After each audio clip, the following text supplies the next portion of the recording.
Always been ready. I don't need people that's petty, that weigh on me heavy while I'm being steady. I need a record with Felly. We get it bouncing like Betty's. I feel like I'm Nelly. Don't bring the beef like a deli. It's Levi, not Levy. No sleeping on me like I'm Freddy. Chris Breeze, how I do. Hit him with the moves. Left hand step back, ballin' like I'm cool. All faith, God's plan. You just gotta choose. God slaps, nothing left to prove. Y'all gotta leave me alone. Lately I've been in my zone. Told him no cap like a fitted, but lately the flows have been straight off the dome. I feel like I'm MVP, like my name Patty Mahomes. If it ain't about money, don't hit on my phone, cause lately I've been in my zone. Hello, welcome to the Cowboy Show, hosted by Ben Carey and Nick Gronerad, combining expert human opinions with cutting-edge simulation models to help you arrive at the best picks each week. Inside Edge Community. 5, 4, 3, 2, 1. What's going on, everybody? Welcome to another college football weekly preview. I'm Ben Carey. Joining me every Wednesday, Iveta. Iveta, good morning. How are we doing? Good morning. Good morning. I'm doing great. No complaints here. How's the weather out there? You're in I always forget where in Florida you're at. In Jacksonville. Yeah, we've got it's kind of we've got a little system coming through here as well, so it's it's overcast, a little drizzly. So we're supposed to have this for a couple days, and then the temperature is expected to drop for a few days after that down to the 70s, so it should be nice and comfortable, and then we'll warm back up towards like the latter half of next week. So it's always fun talking to people in other climates because it's like dropping to 70, the comfortable 70, and it's like here in Colorado, we're like October is the fun month because we typically will get like our first light snow like end of October. It's kind of a joke around here by like Halloween or on Halloween we get some snow. So yeah, two different climates, but no, that's cool. Florida's fun. We're actually looking to get out there to maybe for like New Year's Eve, like Panama City with the family. Oh, yeah. So I might have to get some recs from you on that. So I want to ask you a question. And I want to start doing this before we hop on into even the weather, just kind of recapping the prior weeks. How did last week go for you betting wise for college football? So it went, I didn't have that many bets last week because I was at the game. So I took the stuff we talked about. But then aside from those few games, I was pretty limited. I took a lot more NFL just because I had more time for that. Mm-hmm. But out of the games that I took, I think I finished like maybe like somewhere around 500. So I don't think it was great, but I don't think it was terrible. Yeah. It's funny. I started the day off 5-0 on Saturday, and then I lost my last 3. So I still ended up profitable, but it's funny when you start hot like that and then you end slow. It almost feels like it would have been better if you go 0-3 to start and then turn around, even though conceptually it's like I should just take away 5-3. If I could go 5-3 every Saturday, I would take that. That's essentially, it is 60%. So it's been a weird college football season for me though, because the beginning of the season it was rough, but it's trended in the right direction. Usually I start off like super hot and then it kind of like slows down a little bit. But yeah, season's been a little different, and I don't know what I contribute that to, but it's still been fun. I mean, there are some crazy Mhm. games last week. I mean, Miami, you're out in Florida. Like, what are people saying about that? So obviously I had to hear about that from the grapevine. So we got out of our game was at 3:30, and then got out of the game and went bar hopping afterwards and just trying to catch bits and pieces of what's going on, like at on the TVs and stuff. But you know how that is. They don't have the sound on. Yeah. So and everybody's just like raging. So I was trying to catch bits and pieces of some of the other games, but I didn't really even understand what was going on in the Miami game until after the fact. I had to go and look it up because everybody Yeah. was buzzing about that. But yeah, so and obviously, that's our one of our rivals. So Yeah. So you're like, oh, that sucks. yeah, so it was one of those things where it was interesting, and I went back and rewatched some of the clips. I didn't rewatch the whole game, but I rewatched some of the clips, and there was that one clip where one of the coaches is telling him to kneel, and he's Mhm. not listening or whatever. I went back and looked at some of those things, and yeah, it was. But apparently, it was a bad game to begin with, so that was just the icing on the cake. Yeah, I mean, it was one of those things where it's like they were fortunate to be up, and you should just take the win. I don't know what he was thinking, but it is what it is. I mean, everyone has choices, and the coach made a poor choice there. So that was rough. So I think we should on into the weather because there is a lot to discuss. But just before we do that, I want to give a quick shout out to Unabated for sponsoring the stream. Of course, guys, if you're anyone who's been watching the stream, we use it. We'll be using it all show today. Iveta uses it. I use it. We had Evan on Saturday. He's a user of Unabated, so definitely check it out. They have all the odds in real time. They have a lot of tools. I use the odds comparison tool basically every day. So check that out. A lot of other cool tools. They also have a really cool teaser tool, and that I don't know if you feel the same with me, but people are like never tease college sports. Like it's kind of been like a thing, but apparently like with this teaser tool, you can find a few edges, especially in college basketball. Doesn't that sound crazy? Like the tease, like college basketball. Typically, I never do so, but apparently with that tool, you can find some edges. So if you're a college basketball bettor, that's coming up really soon, and you're looking at two of them right now, chat. I'm excited. We're only like a few weeks away. It's coming up pretty quickly. Can't wait. I printed out all the exhibition games yesterday. So I've got the whole list of exhibition games and just trying to see which ones I can make it to. You guys will be surprised. Those exhibition games they seem insignificant, but you can learn a lot about Yeah.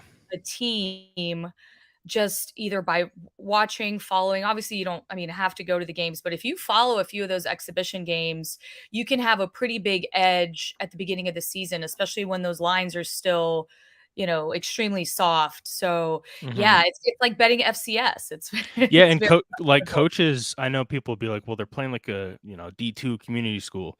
But the coaches, they use it as a preseason tune-up. So, more times than not, like, you're gonna see, like, the actual lineups, you're gonna see some tendencies. I mean, discrepancy between talent, yeah, sure, but, like, that's not what we're looking for. We're looking for some other, qualitative stuff. So, yeah, that's a really good point, and they're coming up, yeah, I mean, I think even next week there might be a few. Mhm. Like, it's crazy. Yeah, they're starting. I think there's a few mid-October. They're starting next week. And then of course once we get into that first week of November, that's like almost every day. So that'll Mhm. be and some of them are televised, I so know. the ones Yeah. that are televised on, like, ESPN Plus and stuff, if you're just hanging out, working on something, just put it on in the background, and you really learn a lot about the team's chemistry, about you sometimes you get to check out some of the new faces from, Hmm. for Portal or whatever, so, yeah, I'm all about that. Yeah. No, that's a really good point. And let's there we go. Perfect. I got the interface all set up. Let's hop on into some of the weather. So I'm gonna pull up the better weather map here. Give me 1 second, but you can just hop into it. And obviously, like this is, I've been talking about this. Like we get 1 to 2 of these like really heavy weather impacted weeks for college football every season, and I'm pretty sure we have one this week. So here we are. So yeah, tell us what's going on.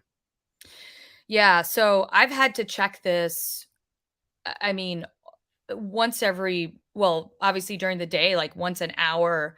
And then I was up late last night, kind of analyzing it because so much has changed even between then and now. So the reason you're seeing all of these strong, all of these high and very high impact games that obviously equate to strong and very strong unders is because we have a pretty potent storm system that's expected to impact the lower Great Lakes this weekend. And that's supposed to bring both wind and rain to a bunch Mm. of Saturday's games. Even some heavy rain and thunderstorms are possible. So this isn't one of those, oh, we're looking at moderate, Yeah, 50 like is hour it gonna winds. touch like 15, maybe a few gusts. Like this Yeah, is gonna be pretty consistent and with the rain on top of it. Like that's and before you exactly. get into any more, I wanna talk about this.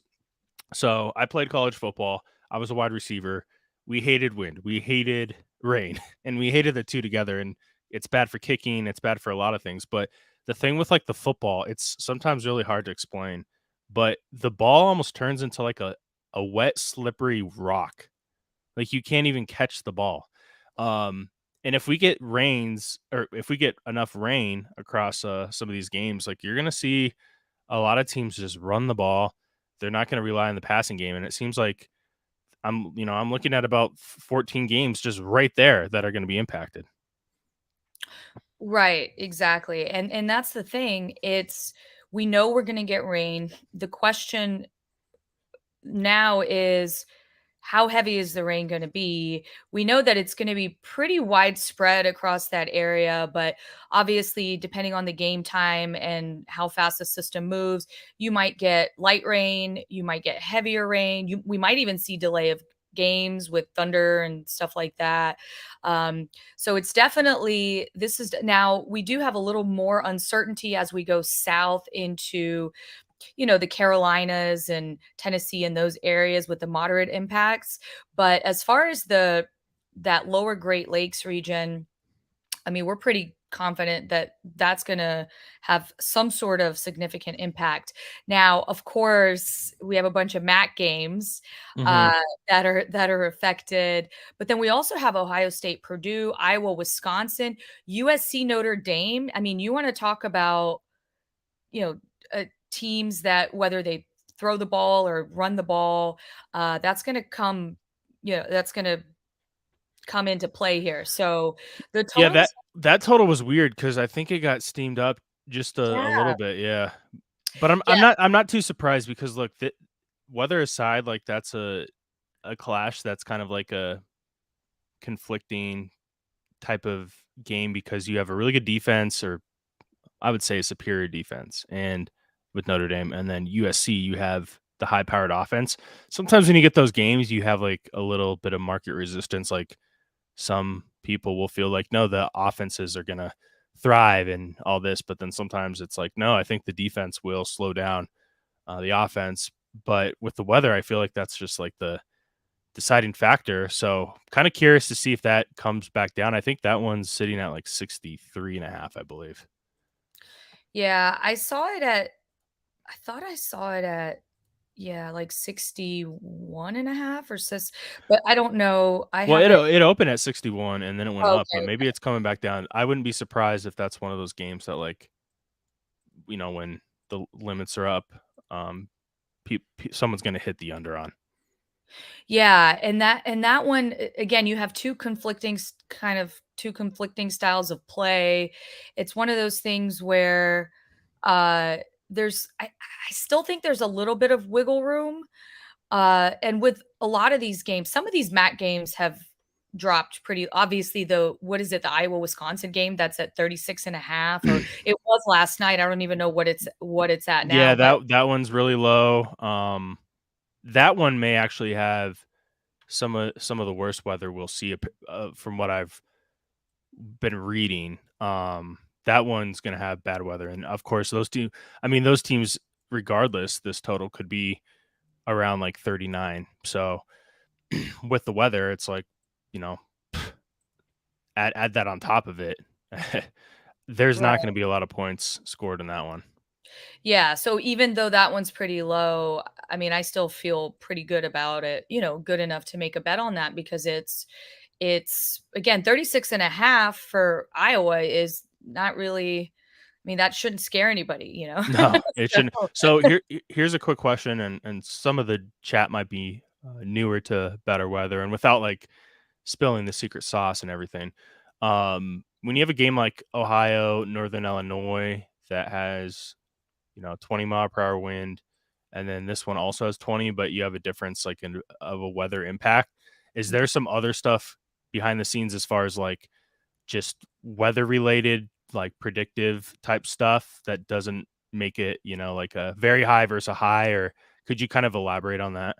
Yes, it's all weather related. So we don't actually look at any of the game scenarios or anything like that. Strictly the user to interpret however they feel, however they'd like to. But yeah, so it's all weather related. So if it's the same wind, but there's different color impact, then it's usually there's a couple other weather variables in play. So obviously rain is one of them.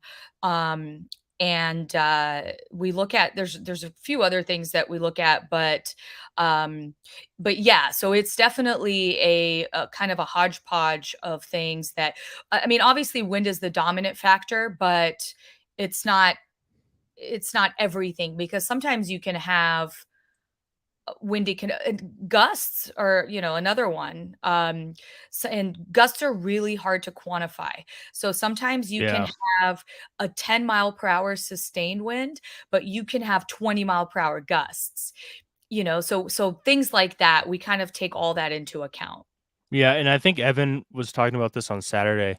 As of now, you guys don't have the stadium, but it sounds like that's going to be inputted pretty soon here, right? Yes, the stadium orientation, right, which Yeah. will play a huge role, as far I mean, it'll help fine tune the information. Yeah, especially when it comes to like kicking and, stuff like that, crosswinds and And I think you guys are going at it like in the right way, because you don't want to like start with like super granular like off the bat, because you want to start broader, and it's been working well. I mean, the numbers show that. And then you can start to like, okay, we got this taken care of. Let's dive a little deeper with orientation of the stadium and then wind direction. And I mean, with live betting too, there could be a lot of opportunities when you start predicting like, oh, maybe the second quarter is going to have like worse gusts than the rest of the game, and you can kind of take advantage of that. So really cool stuff. I mean, I'm sure you guys have talked about all that. Yeah, and it's tough too, because when you have weeks like this where by Tuesday morning, so many of the lines, because we were looking at this yesterday morning, so many of the lines had moved. Then I mean, we still have to make decisions based on solely on the weather, but from a betting perspective, you got to start looking at stats, injury reports, all that kind of supplementary information to see what you're going to bet on. Because if you look at all these purple and red dots, right, you don't have to bet all of them, but you can kind of, pick and choose whatever you're comfortable betting, because sometimes you only have 3 or 4 options. And then on days like today, you have so many. So, you have to kind of, sometimes you have to, it's okay to back off. Yeah. It's like, it's like a data point, it's like, hey, or here's another way to look at it. Like, it's like if you were thinking about playing an over in any of these games, it's like maybe you don't now. You don't have to bet the under, but it's probably like a good idea to maybe stay away unless like the number drops so low. But I mean, from what we've seen traditionally, it seems like the market just sometimes never gets there just enough. And, Right. Yeah. it's one of those things. Yeah. So, for example, the Troy Army game, which is it's a very high right now. So, showing a very strong under. If you look at that, it says the wind is 7 miles per hour. Yeah. Right. So it's got a very high impact. And so the total it's been right around the same. So that's a game personally that obviously there are other things at play besides the wind, since the wind is showing 7 miles per Mhm. hour. But I looked at the evolution of this low pressure system, and that is one that I personally didn't feel comfortable betting yet, because it's obviously, we'll know more. It's on the coast. It's kind of that lone purple dot there. Mhm. So, are the storm impacts going to get there by that time? That was one of those things. Kickoffs at 3:30 p.m. Eastern. So that is one that I stayed away from personally, because I didn't like, my confidence wasn't as high. Mhm. No, I feel you on that. I haven't even locked that one in yet either, but I'm gonna write that one down too as one to kind of track Yeah, throughout the keep an week. eye on it. There's still some room in the total. So, because that line hasn't dropped that far, that's something that you could potentially bet later on. Mhm. For sure. So let's get on into some of the games for this weekend. We have the first one here, which is, I believe, do this. There we go. Which is a Friday game. I'm actually not going to the Buffs game. This is the first home game that I won't be going to. You know what's crazy is the USC game tickets were super expensive. Luckily, I had a hookup for that one. But tickets this week are almost just as expensive because it's like the family and friends Oh, yeah. week, which it's kind of like for at least CU, it's kind of like their homecoming a little bit. So tickets are pretty expensive, and um, Colorado sitting at a 10.5 point favorite. It's up to 11.5 at some spots with a total of 58. So before I get to you, this is really interesting because Stanford is coming off of a bye week. So they've had extra time to prepare. We saw what happened to Colorado playing a team off a bye, Colorado State. They almost lost that as a 24-point favorite. Travis Hunter got hurt in that game, but he, I think, is trending towards playing. It sounds like he is going to play from what I've been hearing. That's going to be a big impact to this game. So total again 58.5, 11.5 is the spread.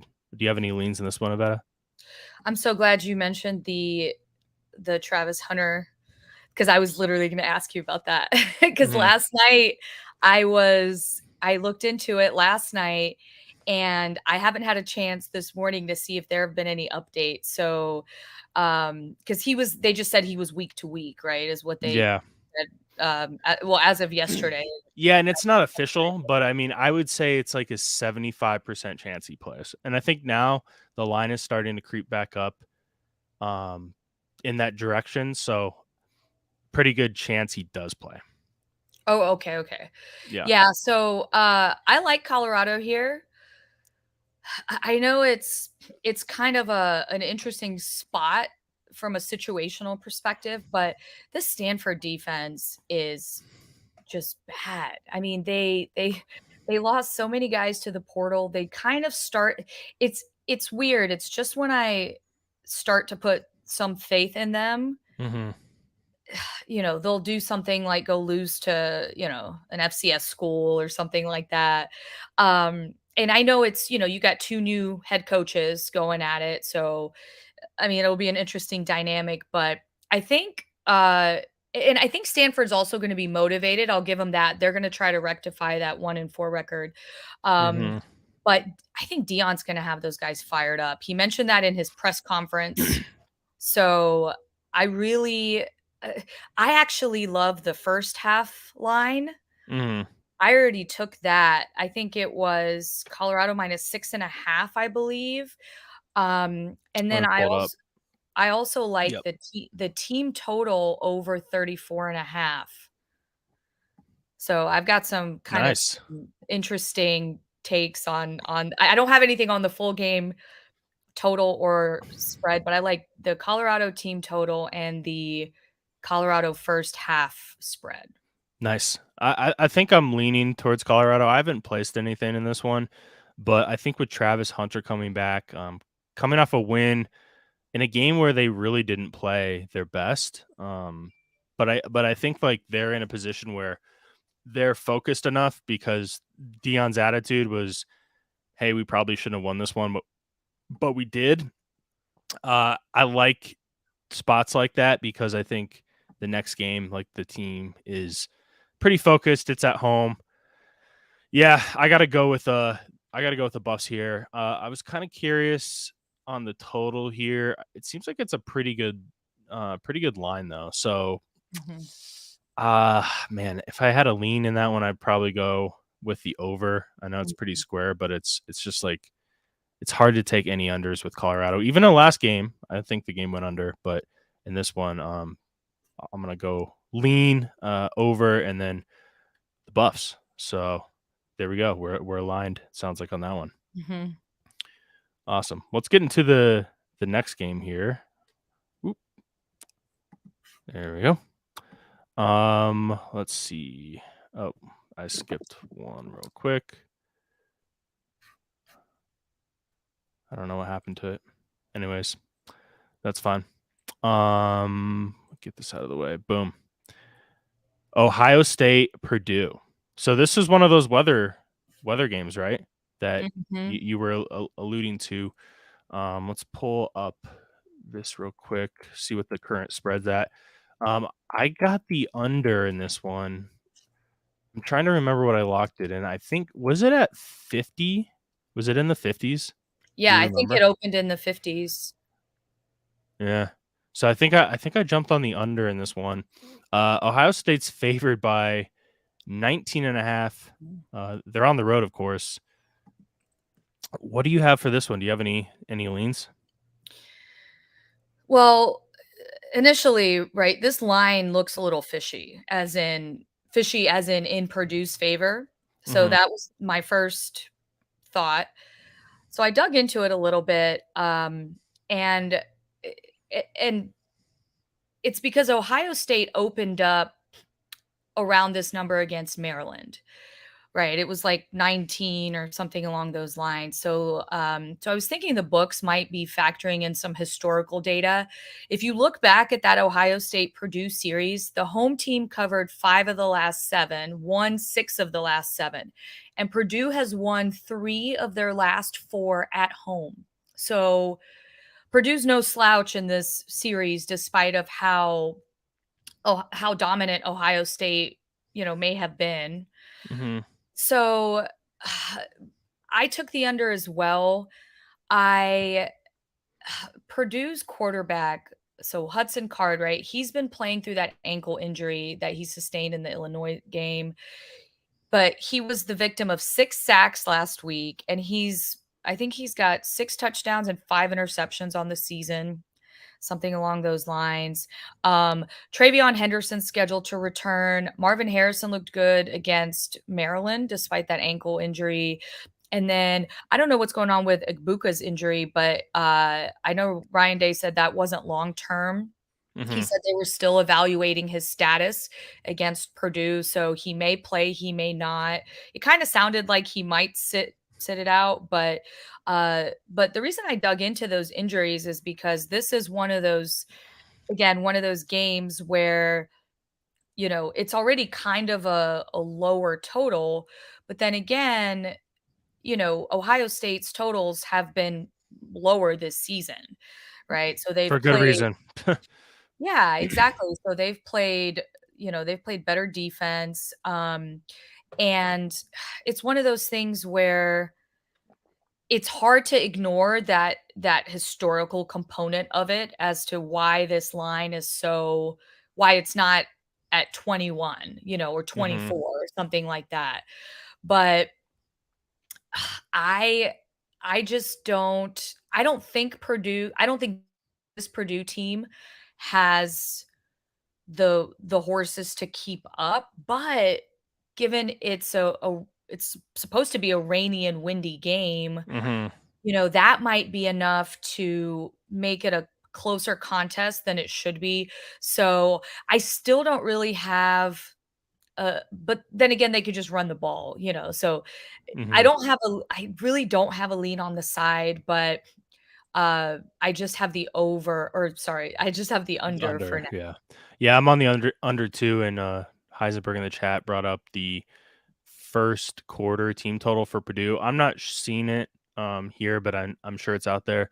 But even like a first quarter under might be a good situational play, just because of Ohio State getting off to slow starts. And I'm fine with playing an under at this number. I know it's weird to see Ohio State at a number like this for a total, and it's not like Purdue is a crazy good defense, but I think Kyle McCord just hasn't shown enough. And I've been checking out message boards and such, and I think there's some talk about the backup. I don't know his name off the top of my head, so excuse me, Buckeye fans.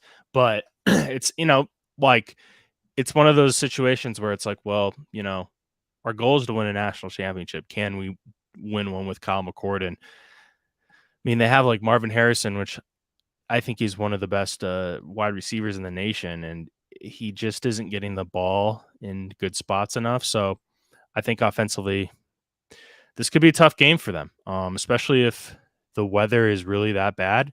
Purdue could load the box, put 8 guys in the box.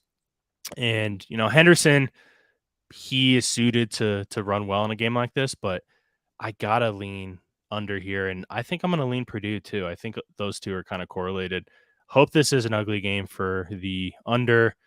And yeah, I think this total could continue to drop. It's at 49.5. I think it could get down to 47. I wouldn't be shocked there. And that first quarter total is 10.5. 10.5. Do you see a team total like for Purdue a first quarter? Not a lot of books offer it, but like I think the number would be like 3.5 for Purdue, but it's going to be juiced pretty good to the under. Like you're going to get like a minus, I don't know, 130. Yeah. You're basically saying like, is Purdue going to score a touchdown in the first quarter? It's probably unlikely. But yeah, we'll see. I mean, so back in 2019, these two teams played.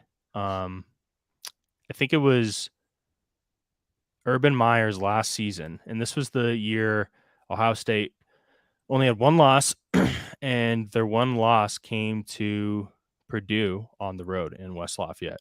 So I don't know how much you can like take away from that because it's all different coaches and all different players, but I'm sure it's like in the back of some of the players' minds. Like I'm sure they know about this. So yeah, just watch out for the Boilermakers. I mean, this could be like one of those sneaky spots, and I always feel like the weather favors the underdog too. So yes, definitely a interesting game to kind of watch for. Alrighty, let's get into the next game here. Miami, North Carolina. Of course, we were talking about Miami earlier, and I wanted to save my thoughts on what happened last Saturday for now, for the segment.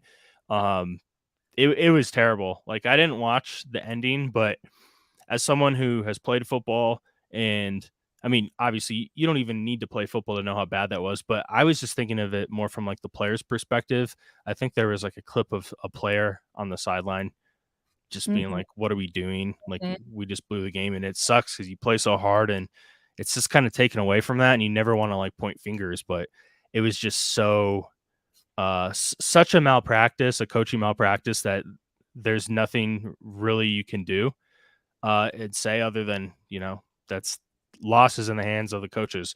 So the question here that is, can they bounce back? Because North Carolina's look pretty good. Drake May starting to heat up, and this could be a bit of a take, but I wouldn't be surprised if like the number one pick next year is more of a conversation than just Caleb Williams. I still think it is Caleb Williams, but like Drake May has looked really good. And he plays more, like his film is more what you're going to see in the NFL.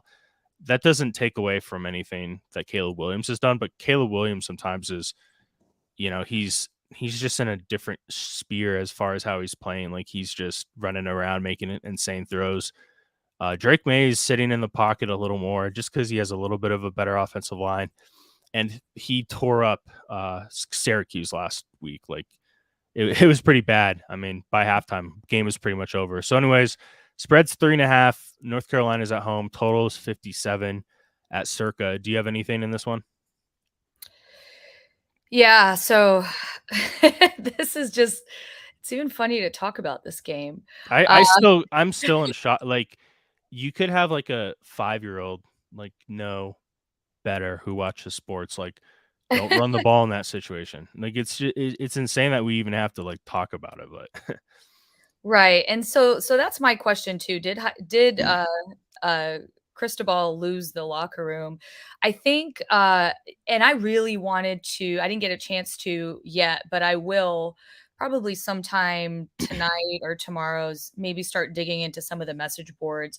It's really disappointing. Oh, it's You've already well, I was on a Twitter space on X space or whatever, and after the game, and I like you would think that like they, I don't know, were like 0-12 or whatever.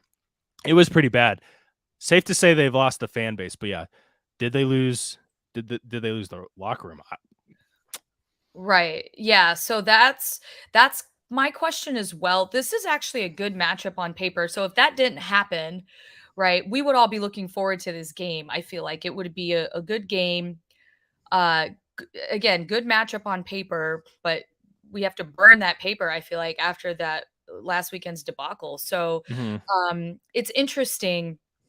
The underdog has actually covered the spread the last 4 times that they've played, but UNC has covered the last 4 out of 5 at home. So, and that's even, seasons where Miami was better than UNC, right? So it is a close game. So I mean, you have some elements here. So Tyler Van Dyke had his worst game of the season, right? The play calling was awful, the turnovers. This is the best defense that UNC would face so far. Although they've played a tougher schedule. So there are all these variables, I feel like, in this game. And this would be a good opportunity for Miami if they can mentally find a way to focus on the field, to take these lemons and turn them into lemonade, because Georgia Tech, so that's the thing. Yeah, they blew the game, but Georgia Tech's not that bad of a team. Yeah, they're better than I think a lot of people give exactly. them credit for. Right. So they're better than it. So it looks like it's a bad loss, but if they didn't have all those mistakes, it would have been one of those things. Okay, well, we lost a game to Georgia Tech. Let's bounce back next week. They can come out and beat UNC. But, also the line, right? Have they been downgraded too much? How do they respond? Are they just going to play their hearts out after being ridiculed for a week? Yeah. Or, will they rally for their coach, or will they not rally for their coach? Because didn't he try to throw them under the bus? Yeah, I don't even know like what, I don't even think he was intentionally trying to, but it like came off the wrong way, and I don't know. Like this is the type of game where I don't want to have anything pre-game on it, but I'm okay with like hopping in live and taking something, just because I don't want to be in a situation where I'm just like on the wrong side and I'm like, hey, I think Miami's going to come out flat, and then actually they look pretty good. Because look, if Miami wins that game, I could see the spread being closer to almost like a pick 'em, maybe like North Carolina, like a point and a half. I think that is being factored in. But again, I just don't know what to think about this. But it's a really good talking point. Like with the whole situation and crystal ball in the locker room. If you have enough conviction, then definitely fire this one up. But yeah, it's just gonna suck when North Carolina wins by 3 touchdowns, and we're just like, duh, right? Well, that's what I'm And it, expecting. That's what yeah, I'm expecting. I wore that's what I I'm wore my expecting too. USC hat today Oh yeah, there you go. Yeah. because Oh, so I'm taking. three touchdowns. Yeah, I see. That's the thing, right? 3 touchdowns, but it's exactly. So I feel like we're getting them at a discount. Mhm. Now, yes, Miami could rally and it's definitely not a lock for sure. But Mhm. because we don't know, what if they've had these phenomenal practices? What if they're all, Yeah, they're just it happens. I've seen like this stuff like with adversities, it can go one of two Mhm. ways. So it's hard to say, but I lean with you. I got to go with the Tar Heels. Gotta. Yeah, it just doesn't make it's the if you do like a risk analysis, it just makes more sense to and again, not just because of what happened, because Yeah, like you even said. besides of like let's say Right, none of that happened. North Carolina still is a decent look for a variety of reasons. Like again, Drake May, like I said, he's playing really well. right. So that could even be enough. And then on top of that, it's like, well, even if there's like a 55% chance that locker room stuff is going to cost the team, that's enough. 5%, if you quantify it that way, it's enough to say like, yes, we should fire up North Carolina. Right. Yeah. I 100% agree on Drake May. He's looked so much better. I mean, the whole team has looked better. They've faced a pretty tough schedule so far.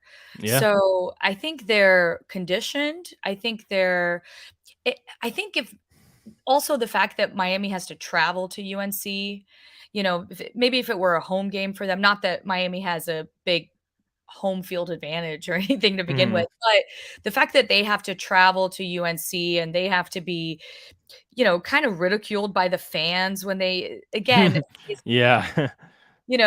I'm sure they're gonna start some sort of I'm sure there will be kneel signs and Oh, chants and all all sorts of sorts of things in stuff. that stadium. Yeah, Yeah. so it's one of those things where is it enough?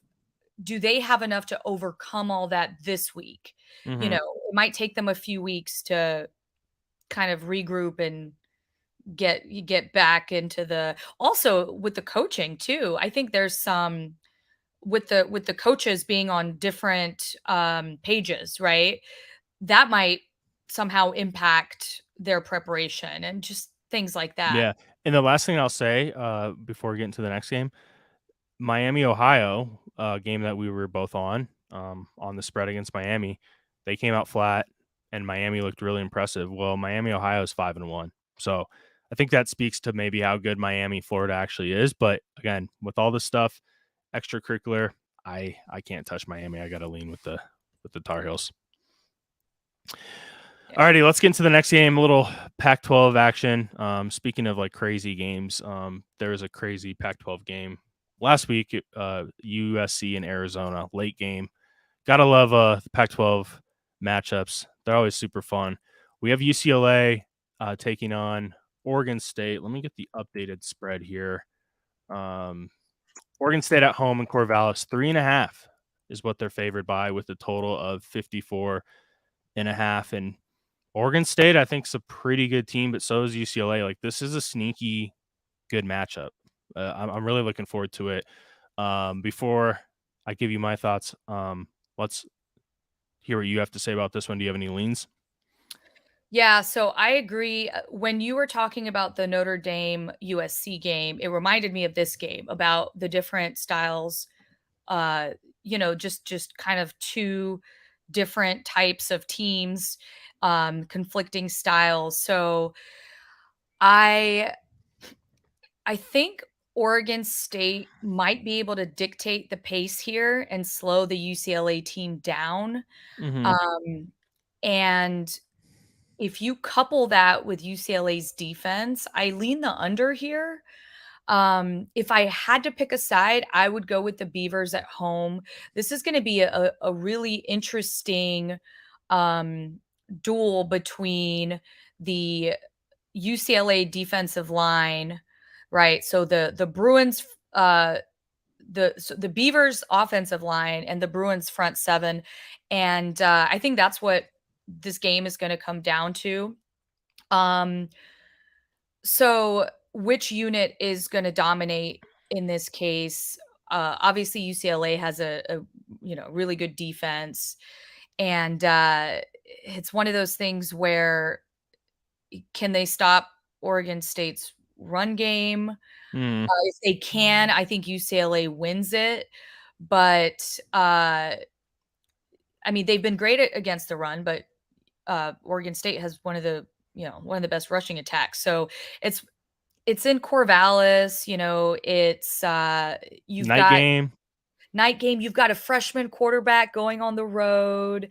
So I lean Oregon State on the side, but I like the under a little bit better. Yeah, I think I'm aligned with you.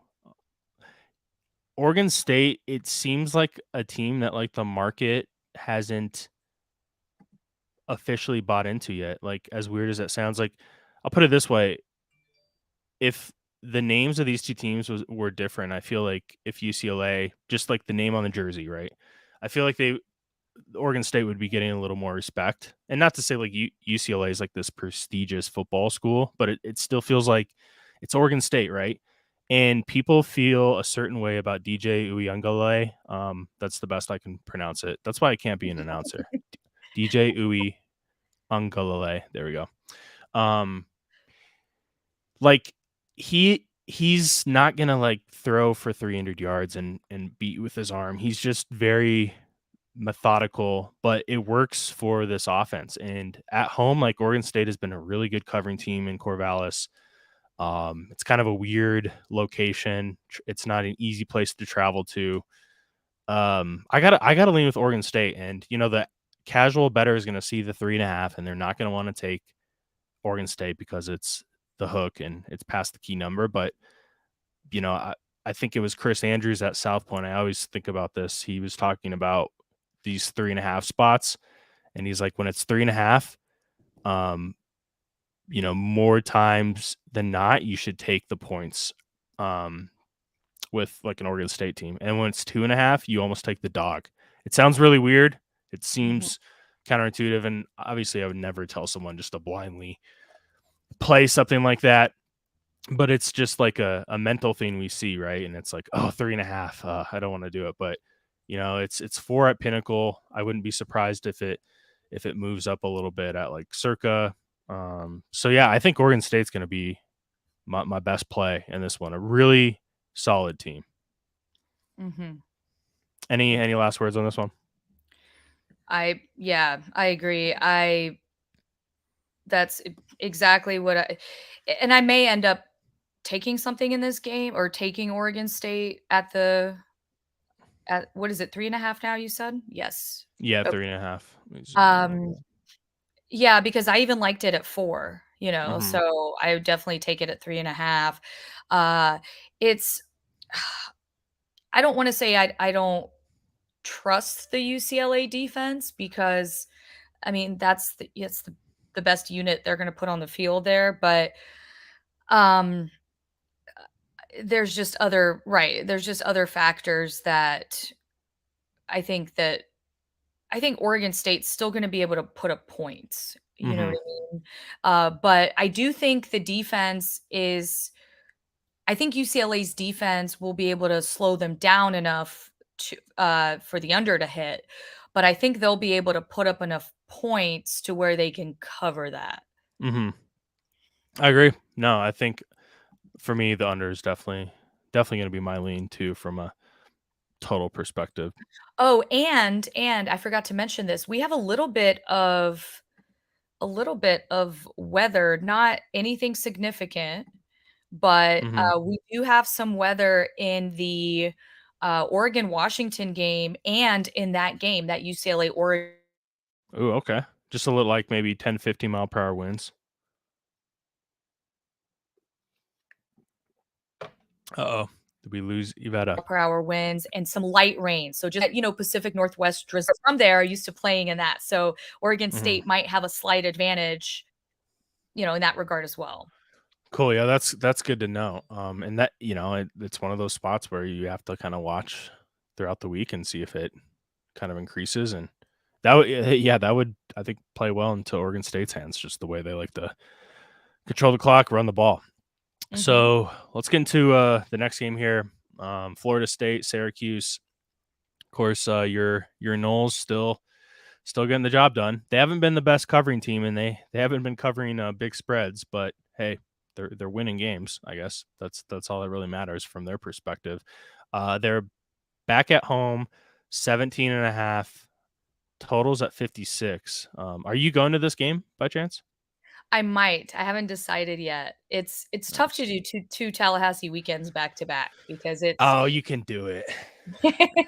No, I get it. It's a lot. I even like my drive to the Denver Broncos games. It's like 35, 40 minutes, and it feels like a whole trek, whole day.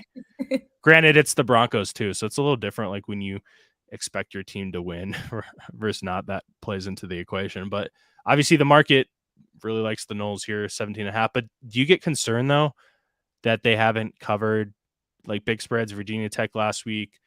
Boston College, I might be missing one. Does that kind of factor into what you think here? Yeah, so I looked into that, and just from, watching the games, being at the games, the I don't know if you saw some of the behind the scenes stuff with the refs for this last game, but we had a lot of very ridiculous penalties, and Coach Norvell went out on the field and was yelling at the refs, and they have all these pictures of him circulating online of him yelling at these refs because it's been like that for the past few games. It obviously there's some ACC animosity there for obvious reasons. So if we didn't have a lot of those unnecessary I mean, some of them were just blatant.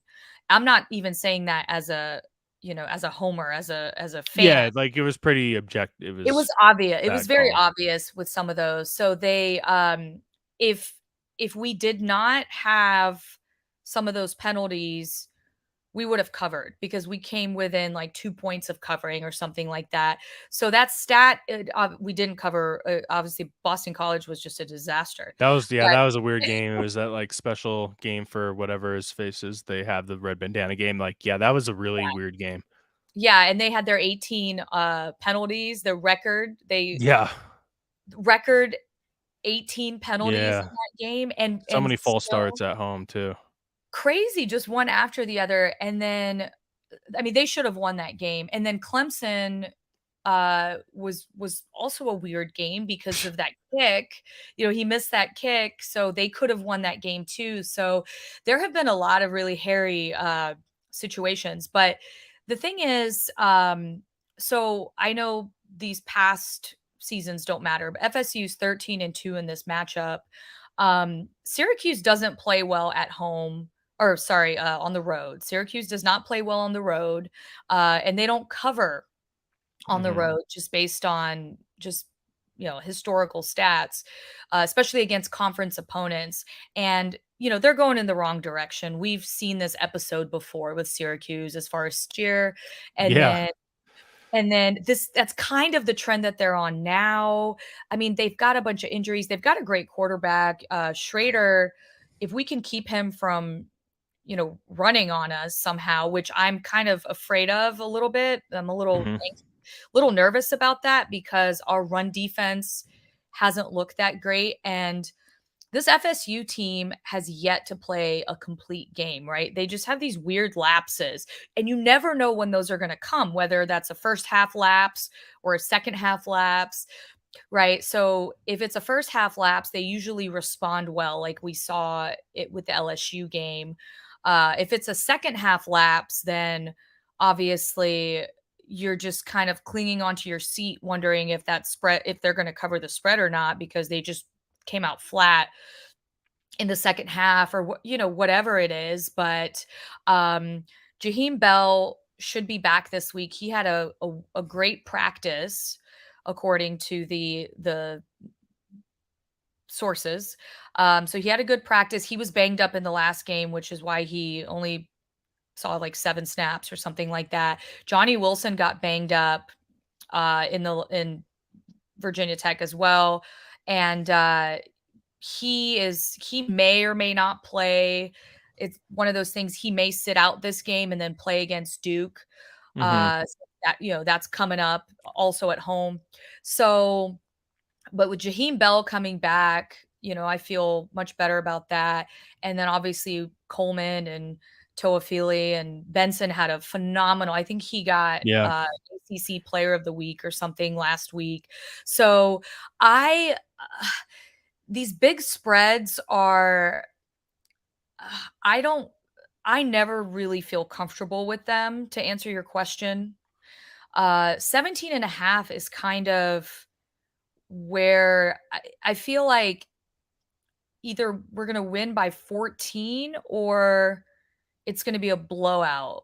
It's one of those things where I just don't feel comfortable at that, 14 to 21 range. Like that's about, because I feel like penalties and just like stupid mistakes here and there can swing that one way or the other. So I actually took a weird play here.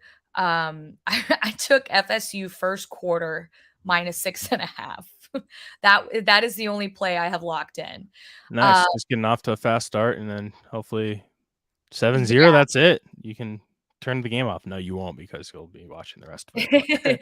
Yeah, exactly. So I think the team's going to be fired up. They're honoring the national championship team at halftime, the 93, because it's the 30th anniversary of the first national championship team. So they're going to be honored at halftime. And I think the guys are going to be, hopefully they'll come out, they'll be fired up. And then even without Johnny Wilson, I mean, I think it's a solid win. I don't know about the cover, because the other thing too is with Jordan Travis is, and I don't know if you've noticed this, Ben, but sometimes he gives up the safe plays to go for the big plays. Yeah. And sometimes that costs us, we could win more convincingly if he didn't, put on these theatrics. And I think that he's just not comfortable sometimes because he doesn't have a consistent guy in the slot, which hopefully Jaheim Bell will be able to fill that role. So yeah, I think he like tries to just like boost his stock and like show that he's this really good player, but I think it just backfires sometimes, and yeah, he's not taking what the defense gives him. One thing I wanted to mention about Garrett Schrader, I don't want to say he's a bad quarterback, but I'm not as high on him maybe as you are, and I think for me, it's just because his passing has been so bad, and of course he's a dual threat guy, which makes things complicated because he can make plays on the ground. Some of his like stats, they don't look as good on the surface because of sacks, right? Like for example, he's 10 of 28, 15 of 24, 10 of 50, which that's a good stat. But then you have a game like against Purdue where he's 25 of 195, and he does have 6 rushing touchdowns on the year. But if he can't get, first downs on third down and run and get those first downs, he's just not making those plays with his arm enough. And for me, with Florida State's defense, I think that could get him into some trouble. So I like Florida State to cover. This did open at 20 on Circa, but it hasn't crossed 17. So it's kind of in that no man's land, because 18, 19, it's like that's, games rarely land on that number. So I lean Florida State, and I don't have really any opinion on the total either. It went down to 17. So when I saw it went down to 17, I was thinking about taking it, and I still might, because I think that, like you're saying about, to piggyback off of what you're saying about Schrader, I think a lot of the numbers are inflated too because of their schedule. So if you look at the schedule they've played, I mean, their best win is what, Purdue maybe? I don't know. Let's see here. Yeah, they've had Syracuse to me is just always such a weird program. I don't know why, but they're 4-2. I'm trying to see. Yeah, I mean, it would probably be Purdue. They did beat Army, but that you can't say that's like Colgate, Western Michigan. So it's like strength of schedule. They haven't really played anyone, and when they have, they've not looked good. So Right. yeah, I think Florida State's not a bad look, and I like that first quarter lean too as well. Mhm. All right, let's get into the last game before the best bets. This is one I'm actually going to be at. My wife is a Colorado State alum. I did a Colorado State season preview with Colby over at the Sports Gambling Podcast, and I was basically saying on that podcast back in the summer, I'm like, this is one game to kind of watch for because I think Colorado State could pull the upset. Early in the season, I'm like, I don't know how confident I feel about that. But as of late, I was feeling a little better, except the last game Colorado State played against Utah State. The defense, it looked really bad on the road there. But they're coming back home. It's homecoming. Boise State playing their 7th straight game without a bye. They also are coming off of let's see here. Oh no, I'm. Who did Boise State play last week? Why am I?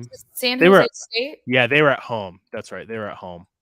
So yeah, they played San Jose State. I think that was a game where they were down Mm-hmm. and then they came back. I think they were down by 3 scores at one point, and they rallied late in the second quarter, and then San Jose State did not score in that second half. So this spread, sitting at 7.5, 8.5. It's 7.5 basically, and then a total of 58.5. Do you have anything in this one? No, so I didn't watch this game, but I didn't watch either of those games, the Colorado State or the Boise State. I know Boise scored, they'd had 4 scores in a row. And from what I saw, because I did go back and look at it, and Colorado State just looked like they just played really sloppy ball and gave up 639 yards to Utah State.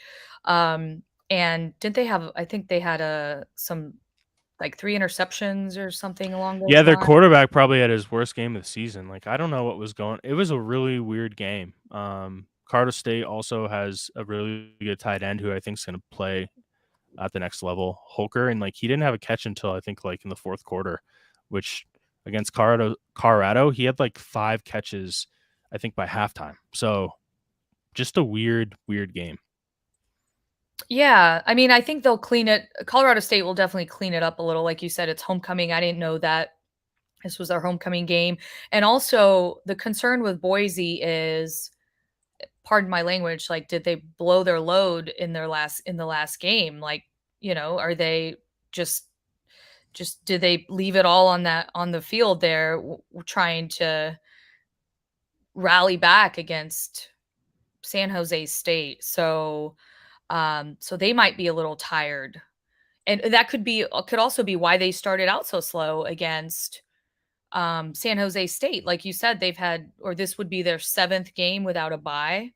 So it's I don't Altitude know. also.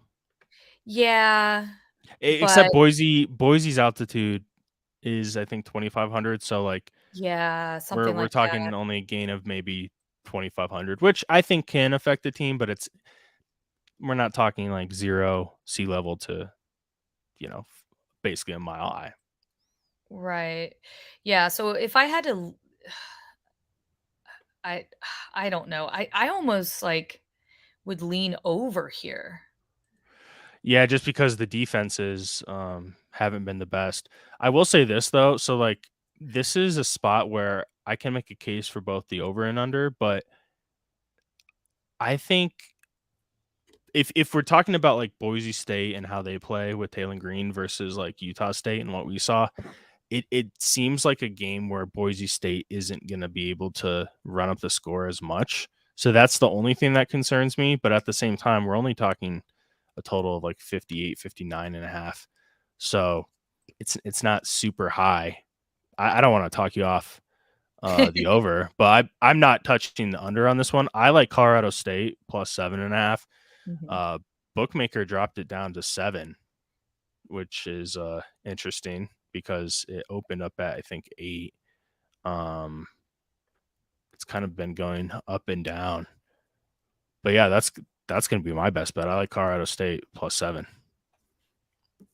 I like it. I'll have to dig more into that. As of right now, I mean you make a valid point for the I like the homecoming I like the homecoming angle. I like that Colorado State's back at home.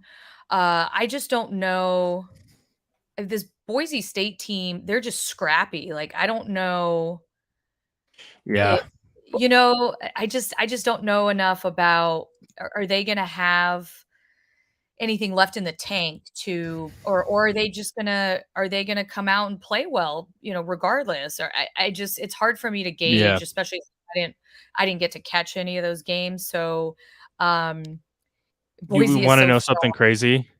Yeah. So this is a stat that it's like people are going to be like, "Oh shit, maybe I don't want to take Colorado State." Boise State is 12-0 against Colorado State all time. So Colorado State has never beat Boise all time. We're talking about them just covering 7.5, so they don't need to win, but that's pretty crazy. And on that pod in the summer, I said Colorado State I think could pull an upset here and get that first ever win against Boise State. I'm probably going to end up sprinkling something on Colorado State because look, if I didn't after talking about it in the summer, I would be hitting myself if Colorado State wins. But yeah, 12-0. So let's see if they can make it 12-1. Wow. Yeah, fun little stat there. Let's get into the best bets here. All right, boom. So talked a lot about some of the games this weekend. Do you have anything for a best bet that we didn't discuss, or do you want to give out one that we did? Either works.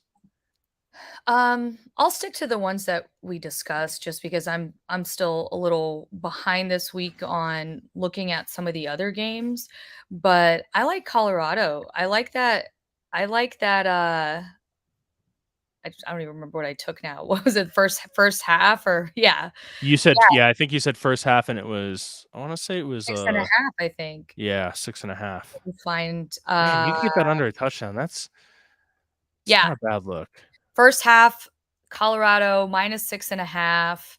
I like that. That's probably my best bet. And then I also like that team total, the Colorado team total, not as much, but I do like that 34.5, especially at 34.5.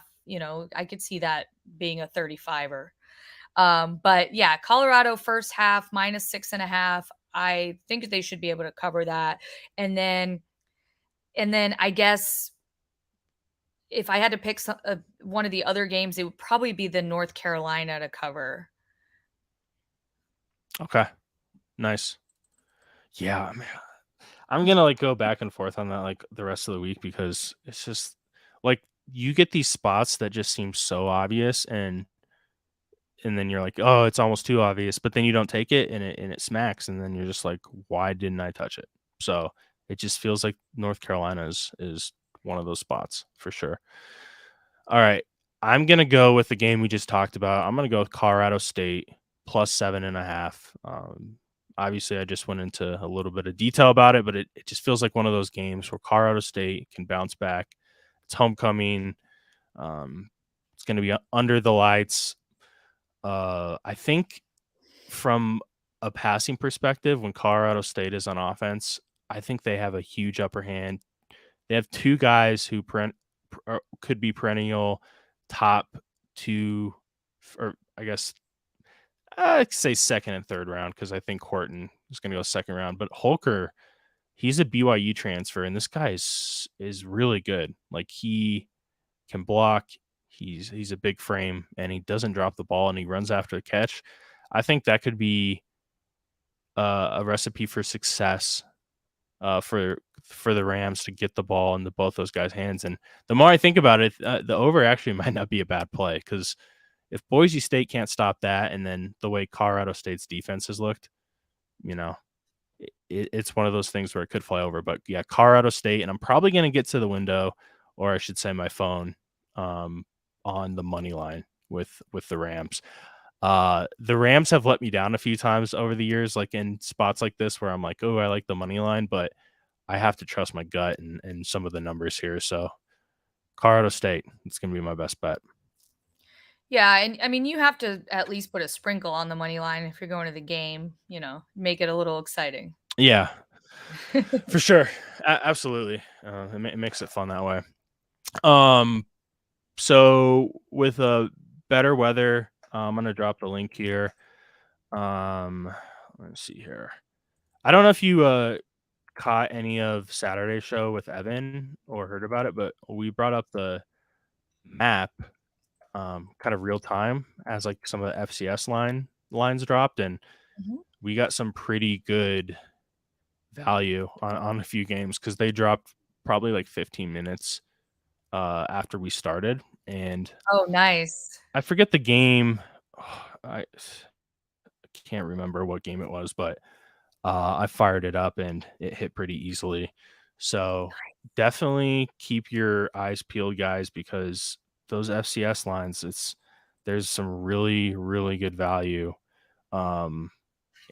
with some of those. And I'm going to share the map one more time here, but you can let everyone know where to find you and a little more about better weather if you want.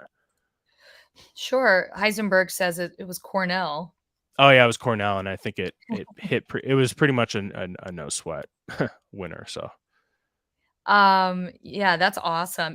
That's the thing about those FCS lines is you got to catch them early. If you can catch them early, then you have such a decent edge. And we have quite a few this week as well. So obviously the lines are not out, but if you keep an eye on those throughout the week, when those lines do come out, if you jump on those, I mean, you can look at that. Because look at here's FCS only, and I mean there's just as many basically as FBS. It just makes it tricky, right? Because they're not dropping until day of, but I mean Fordham, and I think it's what is it, Stone? I always forget. Stony Brook, Hampton Monmouth, Central Connecticut State, Duquesne. I mean, yeah, there's going to be quite a few. So, yeah, I mean, guys, if you feel like you've been having a tough go, like I mean, it could be any sport, right? But if you want to focus on some of these, like, of course, they're not going to go maybe 10-0, but there's a pretty good chance that if you play most of these, you're going to be around break even at the worst. And the upside could, I mean, you guys have seen it. I've seen it. You'll get those days where, you go like 12-4. It's because everything happens like it should. The weather kills momentum. Offenses can't score, and it almost seems too easy, but sometimes it can be that easy. Yeah, and I would definitely focus on the like the Indiana, Illinois, and Ohio games This area, because we have a little bit more confidence in that region. That's about where the center of that low pressure system is going to be located. As far as the Northeast, some of the timing of that, just like I mentioned with the Navy game, you've got some of these wraparound winds there. Depending on how fast that system moves, some of those may or may not materialize, and that's. But we'll know though, right? We'll know because by Saturday, yeah, because you can't bet them yet. So at least you can kind of wait because they're not even going to be up. But you're basically saying you're you're pretty confident though, like these Great Lakes games, the weather is going to be bad one way or another. Yes, and with the Northeast, that's why you see kind of a mixture of colors there, right? Because there's still a little bit of uncertainty there, Mhm. and yeah, we'll know at that point. We'll have a much better idea of the weather, but we have to kind of decide how much of that is baked in, if any of it is already incorporated into the line. Um, Yeah, and it's getting hard yeah, because I feel like they are a little bit, but I just I still feel like they're not enough because traditionally, like, and I've confirmed with a few people on this, like when Circa drops their lines Sunday, right? They aren't taking weather into consideration. The way the line is shaped with price discovery, it's shaped from, betters betting one way or another, and it could be because of weather. And then eventually that line gets shaped into place. Whereas like these FCS lines, like you're alluding to, they're basically coming out Saturday morning. So I can't, I don't know like if the bookmakers are looking at weather and then they're saying like, well, yeah, let's add a point or two, or I guess if they had it at a 50, right? And then they're like, well, there's bad weather. We'll open it at 47. I still don't know if they're doing that yet. mhm. Um, but there is a little bit of me that says maybe a little, not as much as they should be, but it's still, in my eyes, there's still a pretty good edge with FCS unders with these weather spots. Yeah, and a lot of it too is, and this is something that we've been looking at, but a lot of these teams play in smaller stadiums, so you're going to have a different wind impact in Mm. smaller stadiums than you would in larger stadiums. So if Worse, right? For the most part. yeah, You won't get as many like crazy like wind gusts like within the stadium, but it's just the constant. It's just like the wind's just exactly. gonna be hitting the team. Right, because it's more exposed, right? Yeah. Exactly. So it's one of those things where you just have to keep in mind that the books may not even know how to adjust the line, okay, sure, if the line opened, or say they adjusted the line one And the point. and they have limits too, so on these, so it's not Mhm. like they're exposing themselves too much. So maybe they're okay with like, you know what? It's still it's FCS. Like we're talking about like point 0.1 maybe even less than 0.1% of college football bettors are actually betting these. Like we're talking about a small percentage. So maybe they just don't need to. And they're just like, well, we'll open it where it should be. And like, hey, if you get it in the first 20 minutes, Mhm. good for you. But we'll take it. I'll take it. I'll take it every time. I don't care. I don't care. Like I talked to Brad Powers about it. Like he's a, his unit size, he's a big better, but he's like, if I can get 250, $250 on these games when he's typically betting like over 1,000, he's like, he'll take that every time. He's not going to not, take that if his numbers are showing he should. So Right. Exactly. So it's an interesting little conundrum, the FCS world. And I mean, it's probably a good idea of when the lines come out, just kind of have an idea of the games you're already wanting to bet and kind of dig mhm. into those games a little bit. See if the under is something that is is possible or probable for that particular matchup, based on their playing styles and all that stuff. And then if there's any injury information or anything like that. And then once the lines drop, you already have an idea, because like you said, if you've only got 20 minutes, that's really not a lot of time to go in and start digging into No. 15 FCS games. So you kind of already have to have an idea of which ones you want to target. And then when that number comes out, you'll have an idea of, okay, that number's too high or that number's too low, or so on and so forth. So that's kind of how I do it, and it's worked out pretty well so far. Is just pick a few games and focus on those, and the map's going to change between now. I mean, it's only Wednesday morning, so Mhm. that it's going to change by Saturday. So maybe some of the games that we picked out today are no longer going to be impactful, so that's But the Great Lakes ones, you're feeling good though. we're feeling good. The models are pretty much in agreement as far as that area getting the wind and the rain. Eventually, that storm system is going to make it to the northeast, but the timing on that is just it's just not as certain yet. But you also have to obviously look at game times, right? So Ooh, the noon games versus the 8 o'clock yeah. games and things like that. So What do they call it when you have that rain, or I guess weather pattern, like above? It's in the Great Lakes, but it hits Buffalo. What do they always call that? It's like they have a name for it. I forget what they call it. It's not even like a scientific name. But anyways, it hits Buffalo sometimes because they'll have those patterns that go over the Great Lakes, and then it hits Buffalo. A few mhm. times it's hit for the NFL games. But yeah, there is one here that I have pulled up. But it's Buffalo and who are they playing? Sorry, I got this. Bowling Green. Green. Yeah. And for some reason I don't think I fired this one up yet. Yeah, Was this new, like as far as a purple game?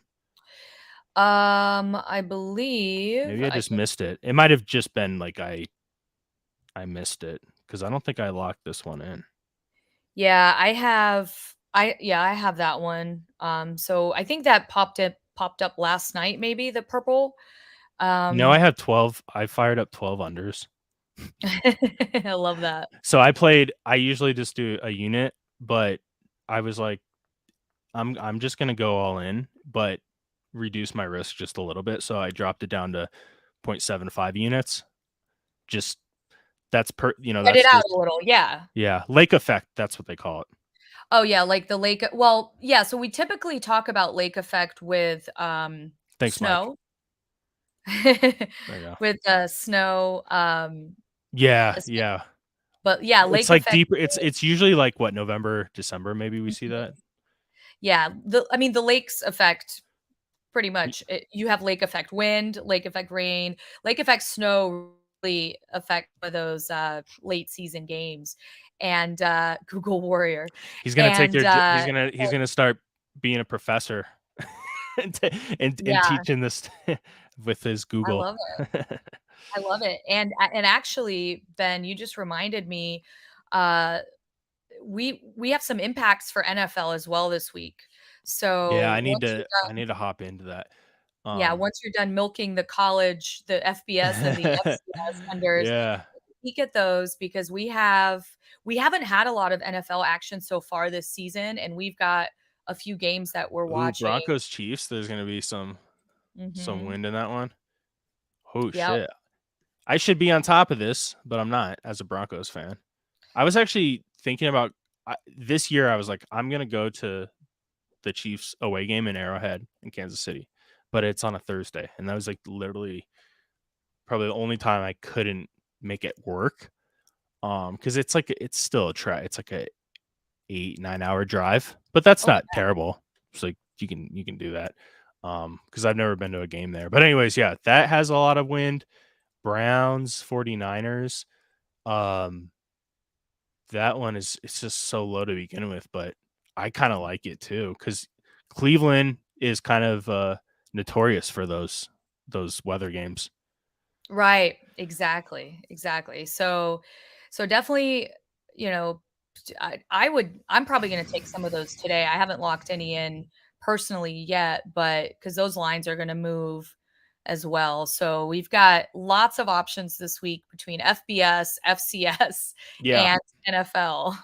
yeah. Build that bankroll for college basketball season because, um, chat. I think you guys may know, maybe not, and I know Avetta knows this, but like the early season of college basketball is probably the only time where like the bookmakers like will legit come out and say like we are going to hold on to our butts. We're probably going to get our asses kicked. Like they almost have that going into it because with NIL, with the transfer rules, there's just so much variables and uncertainty where the books are just they're scrambling, and you're gonna get totals that move like 10 points. I mean, it sounds crazy, but if you do your research, obviously sides too, like those first, I would even say now it's like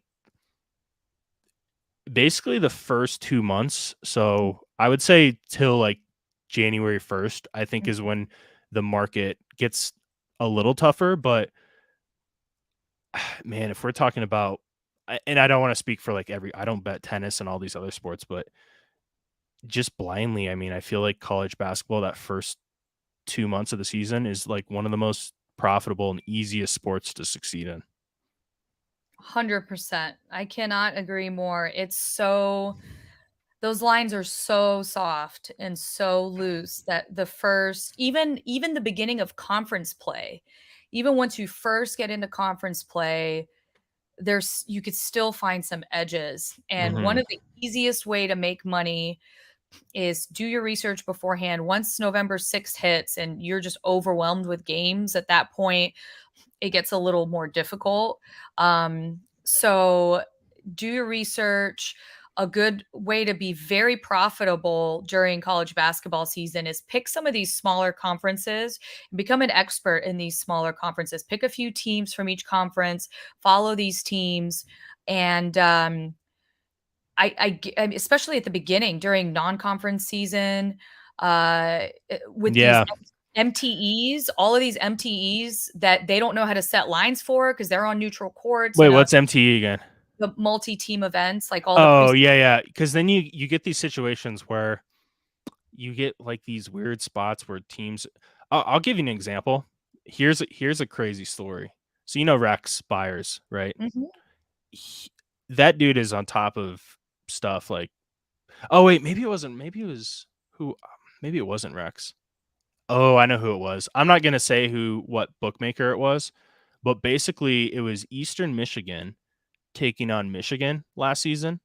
Mhm. And the line I looked at, it was really weird. I'm like, man, Eastern Michigan isn't great, but I think they can hang with Michigan. The game was played at a neutral in Detroit. So it wasn't, your traditional like home Michigan crowd, which they have a pretty good student section and stuff.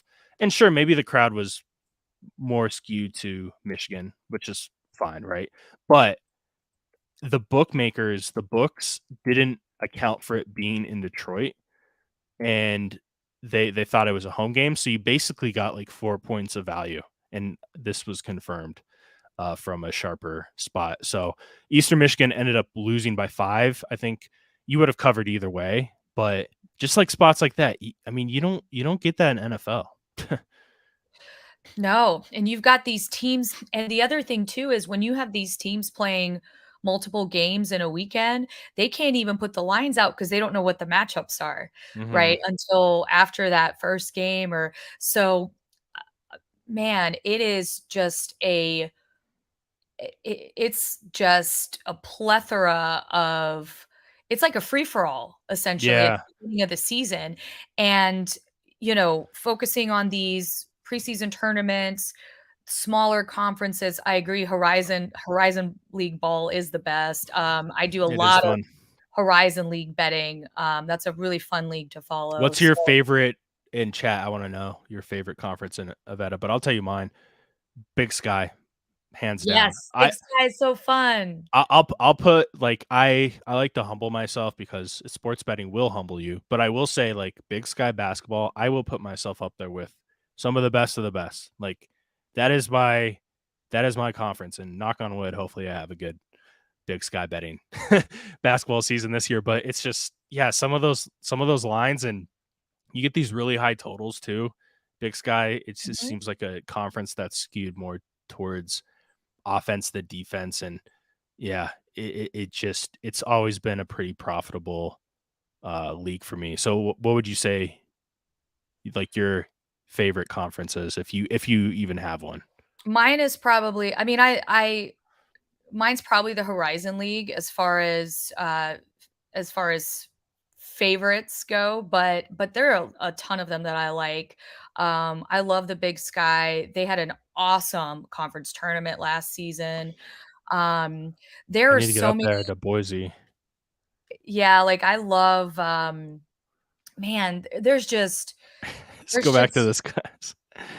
They got the Big Sky tournament up in Idaho. oh yeah, yeah. Yeah, so it's definitely it's just early season basketball is incredible, and definitely check the transfer portal because there's been a lot of changes, right, in the off season, especially this off season. So a lot of these lines aren't accounting for the different rosters, and I mean they are, but they're not digging into it with 362 teams or whatever, right? They can't be sharp with all of them. So it's just, I mean, yeah, build up your bankroll. I couldn't have said it better myself. Build up your bankroll for college basketball. And usually I'll really limit my football betting once college basketball starts. And I'm not as, I don't bet as haphazardly, I kind of just pick the ones that my favorites and then just stick with those so I can have more basketball bankroll, but The CAA, someone said too. That's a good one. There was a tournament in Florida last year. I forget the name of it, but all those games are flying over. I don't know if it was something to do with the wind or not wind. Sorry, wind. They're not playing outside. Though there will be some games played outside. I think we have a few, which is always weird. We might need you guys for that. yeah. It was I forget what tournament it was, but like I think like 8 of 10 games went over or something. And yeah, you just get these spots where it's just really unique to college basketball. So it makes it a fun sport to bet on for sure. Yeah, and all the different arenas too. So that's a great point. Because they play with the neutral sites, they play in so many different arenas. Some kind of favor the over versus the under, and Yeah, so you that's get weird backdrops, yeah. rims, depth perception, a lot of interesting stuff that goes on. So yeah, anyways, it's coming up. I'm sure we'll have you on. We're trying to figure out what we're gonna do here for college basketball. But I mean, I'm trying to stream as much as possible for college basketball just because in those first few weeks, like we mentioned, it's a lot of good information, a lot of good money to be made. But let's call it. I know you got to run. I got to run. Appreciate everyone for tuning in today. And we're also putting the recap videos on YouTube too as well. So we'll have each video per every game that we discussed. So appreciate that.